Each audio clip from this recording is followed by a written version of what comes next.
आलया cotton trending वेटिगल शर्टगल। दिसंबर 2025 में प्रगति के 50वें बैठक का ऐतिहासिक पड़ाव भी आया। बीते वर्ष में प्रगति ने 85 लाख करोड़ रुपया से अधिक के प्रोजेक्ट्स के गति दी। लाखों करोड़ रुपया की कल्याणकारी योजनाओं को धरातल पर उतारने में मदद की। रिफॉर्म, परफॉर्म, ट्रांसफर के जिस मंत्रों को लेकर देश चल रहा है, उसकी सफलता में प्रगति की इन बैठक ने बहुत बड़ी भूमिका निभाई है। माननीय सदस्यगण, बीते 11 वर्षों में देश की आर्थिक नींव बहुत मजबूत हुई है। दुनिया में अनेक प्रकार के संकटों के बावजूद भारत दुनिया की फास्टेस्ट ग्रोइंग मेजर इकोनॉमी बना हुआ है। भारत ने महंगाई दर को कम रखने के अपने रिकॉर्ड को और बेहतर किया है। इसका सीधा फायदा देश के गरीब और मध्यम वर्गीय परिवारों को हो रहा है।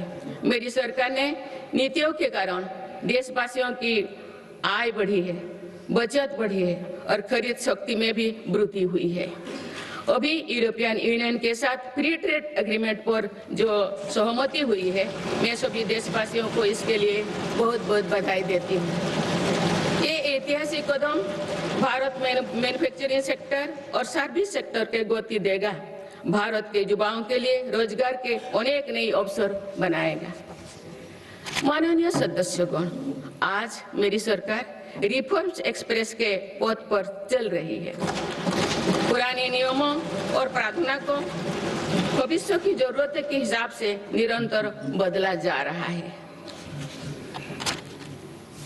सभी ने देखा है कि कैसे जीएसटी में ऐतिहासिक नेक्स्ट जनरेशन रिफॉर्म ने देशवासियों का उत्साह से भर दिया।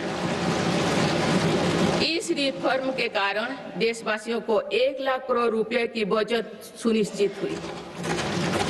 जीएसटी में कटौती के बाद वर्ष 2025 में 2 व्हीलर का रजिस्ट्रेशन 2 करोड़ से पार कर गया है। ये अपने आप में नया रिकॉर्ड है।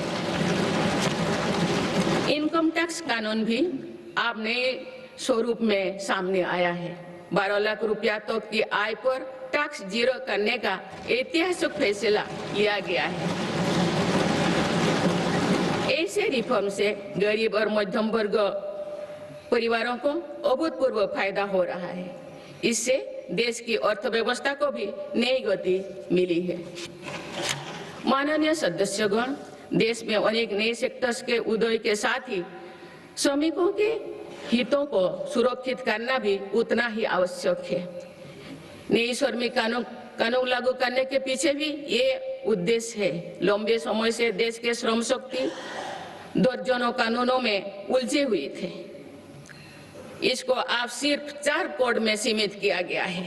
इससे श्रमिकों के उचित वेतन, भत्ते और अन्य कल्याणकारी लाभ मिलने आसान हुई है। देश के युवाओं और महिलाओं को इसका खास तौर से फायदा होगा। माननीय सदस्यगण, मेरी सरकार भारत को ग्रीन ग्रोथ और आधुनिक टेक्नोलॉजी का पावर हाउस बनाने में जुटे हैं। तेजी से बढ़ती डिजिटल अर्थव्यवस्था, एआई और डेटा सेंटर्स निवेश बढ़ रहा है। इकोनॉमी के इस नए स्वरूप के लिए अधिक ऊर्जा की भी जरूरत है। इस दिशा में परमाणु ऊर्जा की बड़ी भूमिका है। हाल ही में पारित शांति अधिनियम से 2047 तक 100 गीगावाट परमाणु ऊर्जा का लक्ष्य पाने में मदद मिलेगी। इस ऐतिहासिक रिफॉर्म के लिए मैं आप सभी का बहुत बहुत अभिनंदन करती हूँ। न्यूक्लियर के अलावा भारत सोलर पावर सेक्टर में तेजी से आगे बढ़ रहा है।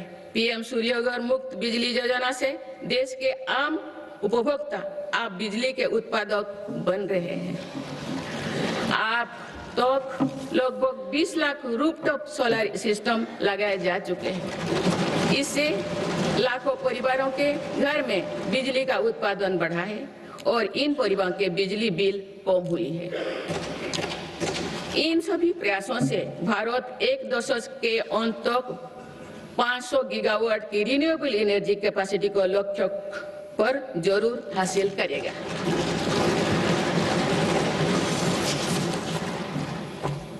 ஆடவர் மனதினில் ஆலய ஆலயா காட்டன் ட்ரெண்டிங் வேட்டிகள் ஷர்ட்டுகள். பிளே ஸ்டோர் மற்றும் ஆப் ஸ்டோரில் இருந்து பாலிமர் செயலியை QR கோடு மூலம் பதிவிறக்கம் செய்யுங்கள். செய்திகளை உடனுக்குடன் பெறுங்கள்.